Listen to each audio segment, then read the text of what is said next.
Sir, internships అనేవి రెండు రకాలు ఉన్నాయి కదా, అన్పెయిడ్ ఇంటర్న్షిప్స్, పెయిడ్ ఇంటర్న్షిప్స్ అని. వాటి మధ్య తేడా ఏంటి? ఇంటర్న్షిప్స్లో ఎస్ రెండు టైప్స్ ఉన్నాయి. ఒకటి paid internships and unpaid internship.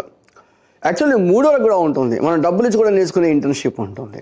So ఈ పెద్ద కంపెనీలు like Amazon, like Google, like ఈ పెద్ద కంపెనీలు ఏం చేస్తాయి, పెయిడ్ ఇంటర్న్షిప్స్ ఇస్తాయి. నెలకి ఇంత స్టైఫండ్ ఇస్తాము అని చెప్పేసి ఇంటర్న్షిప్ తీసుకుంటారు.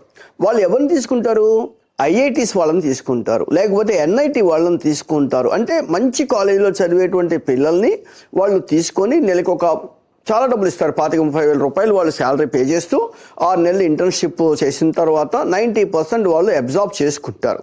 అంటే వాళ్ళు ఇంటర్న్షిప్ తీసుకోవడానికంటే ఆల్మోస్ట్ ఫుల్ టైం ఎంప్లాయ్మెంట్ లాగా ప్రాసెస్ ఉంటుంది. అది ఒకటి. అది చాలామంది పిల్లలకి అది దొరికే అవకాశం తక్కువ.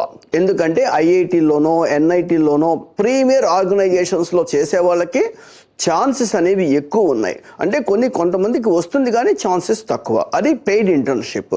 రెండవది ఏమవుతుంది, అన్పెయిడ్ ఇంటర్న్షిప్. డబ్బులు మాత్రం పే చేయరు, కార్పొరేట్లోకి వెళ్ళి పని చేయాలి. అవి కొంతమందికి ఇస్తున్నారు. కొంతమందికి ఇచ్చినప్పుడు లీగల్గా కొన్ని ప్రాబ్లమ్స్ వస్తాయి. ఎలా అంటే పని చేయించుకొని డబ్బులు ఇవ్వకపోతే ఎట్లాగూ అనేటువంటి లీగల్ కాన్సిక్వెన్సెస్. అందుకని ఇప్పుడు చాలామంది అది హైర్ చేయట్లేదు, చాలామంది చేయట్లేదు బికాజ్ ఆఫ్ దట్. ఇక మూడవది ఉంటుంది ఇంటర్న్షిప్ ట్రైనింగ్ అంటాం. ఇంటర్న్షిప్ ట్రైనింగ్ అన్నప్పుడు ఏంటి, ఇంటర్న్షిప్ ట్రైనింగ్ ఇస్తున్నారు కాబట్టి వాళ్ళు డబ్బులు ఛార్జ్ చేస్తారు, ఎంతో కొంత ఛార్జ్ చేస్తారు. అది ఒక 6 నెలలు ట్రైనింగ్ ఉంటుంది. ఈ 6 నెలల ట్రైనింగ్లో వీళ్ళు ఏం నేర్చుకుంటారు?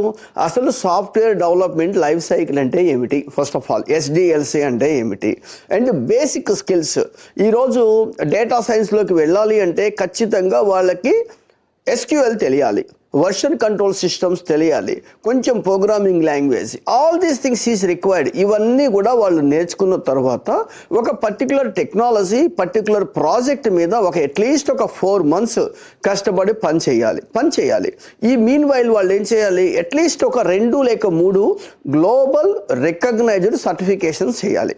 ఇప్పుడైతే గ్లోబల్ రికగ్నైజ్డ్ సర్టిఫికేషన్స్ ఉన్నాయి అంటే you are 1 step ahead compare to other people. మిగతా వాళ్ళకన్నా మనం ఒక స్టెప్ ముందున్నాము.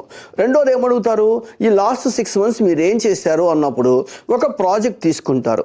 ఒక ప్రాజెక్ట్ మీద నేను ఒక అంకాలజీ స్టడీ మీద పనిచేశాను, ఒక డమ్మీ డేటా తీసుకొని పనిచేశాను అని చెప్పొచ్చు.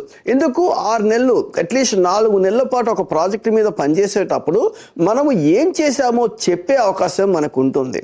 సో కాబట్టి ఏమవుతుందంటే ఈ 3 first internship paid is 100% is better, కానీ chances are very less. Unpaid internship అనేటువంటిది లీగల్గా ప్రాబ్లమ్స్ ఉన్నాయి కాబట్టి ఏ కంపెనీ వాళ్ళు కూడా తీసుకోవటం లేదు. మూడోది ఏంటి, ఇంటర్న్షిప్ ట్రైనింగ్ అనేటువంటిది. ఈ ఇంటర్న్షిప్ ట్రైనింగ్లో ఎస్ చాలామంది పిల్లలు చేరుతున్నారు. Even we're also providing that internship training. We have 100% success on internships, 100%. ఎందుకంటే ఈ 6 నెలలు ట్రైనింగ్ అయిపోయిన తర్వాత కంపెనీస్ వచ్చి హైర్ చేసుకుంటాయి. And also their salary packages also very high compare to ఒక స్టార్టింగ్ ఫ్రెషర్కి ఒక 3 లక్షల శాలరీ ఇస్తున్నారు అనుకోండి. ఈ 6 months ఈ సర్టిఫికేషన్స్ చేసి కార్పొరేట్ వాల్యూస్ నేర్చుకోవటం వల్ల, ఒక ప్రాజెక్ట్ చేయటం వల్ల వాళ్ళ salary 7.5 to 9 lakhs, 10 lakhs start అవుతుంది. సో కాబట్టి 6 months మనం టైం ఇన్వెస్ట్ చేయటము, కొంత డబ్బులు ఖర్చు పెట్టడం 100% that is the better approach. And also చాలామంది స్టూడెంట్స్ మా దగ్గరకు వచ్చి అడుగుతారు, సార్ మీరు బ్యాక్ డోర్లో ఏమన్నా ప్లేస్మెంట్స్ ఇప్పిస్తారా అంటారు. అసలు బ్యాక్ డోర్ అనే కాన్సెప్టే లేదు ఇక్కడ. ఫస్ట్ ఆఫ్ ఆల్ మీరు కష్టపడితేనే మీకు లైఫ్, కష్టపడకపోతే లైఫ్ లేదు అనేది చాలా క్లియర్గా చెప్తున్నాను నేను. అండ్ రెండవది, ఈరోజు ఉన్నటువంటి టెక్నాలజీలో అది మైక్రోసాఫ్ట్ టీమ్స్ కావచ్చు, జూమ్ కావచ్చు, ఇంకోటి కావచ్చు, ఎక్కడైనా సరే మనం మాట్లాడే ప్రతి మాట రికార్డ్ చేసేస్తున్నారు. అలాంటప్పుడు అసలు బ్యాక్ డోర్లో వెళ్ళే అవకాశం ఏంటి? ఇప్పుడు మిమ్మల్ని హైర్ చేసేటప్పుడు మీ సీనియర్, అంటే అతను హైర్ చేసే వాళ్ళ సీనియర్ ఈ ఇంటర్వ్యూ విన్నప్పుడు ఎవ్రీథింగ్ ఈజ్ ఫైన్ అనుకున్నప్పుడే మనకి ఆఫర్ లెటర్ ఇవ్వడం అనేది జరుగుతుంది. సో కాబట్టి పిల్లలు అంటే స్టూడెంట్స్ మోసపోవడం అంటే చాలామంది చెప్తారు ఇంతంత డబ్బులు కట్టండి మీకు బ్యాక్ డోర్లో ఉద్యోగాలు ఇప్పిస్తాం, అది ఇప్పిస్తాం అని చెప్తారు. అది ఏది కూడా కరెక్ట్ కాదు. మీ దగ్గర సర్టిఫికేషన్స్, మీ దగ్గర స్కిల్స్ ఉంటే ప్రపంచంలో మిమ్మల్ని ఎవరూ ఆపలేరు. సో కాబట్టి ఇంటర్న్షిప్ చేయటం వల్ల డెఫినెట్గా మీ స్కిల్స్ ఇంప్రూవ్ అవుతాయి. That is advantage for life long మీకు ఉపయోగపడుతుంది.